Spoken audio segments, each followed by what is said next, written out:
All right, so we did notice that this is, unfortunately, I don't want to say for me, but it's for me.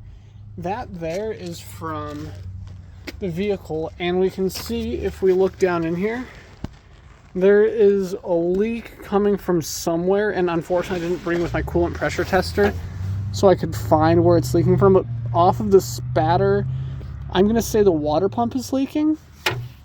Now, the coolant level is still pretty full, but after running the engine for only about 30 minutes or so, the cooling system was pretty well pressurized, which does bring me to have some concern.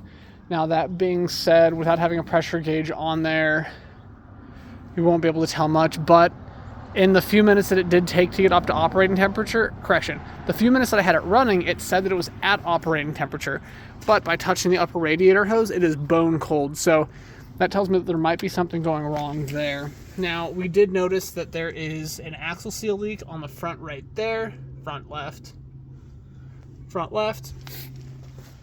and then we have a wheel speed sensor code for the left rear.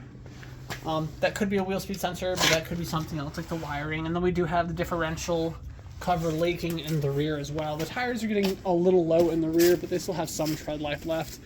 And then we had noticed, now the customer had stated the battery had died and they just replaced it, but we did notice that one of the actuators in the dash was making some noises, and we found that it wasn't fully connected. It was only partially connected, and I believe that's why it was making those noises. So we got that connected back, and since we have done that, it is no longer making weird noises.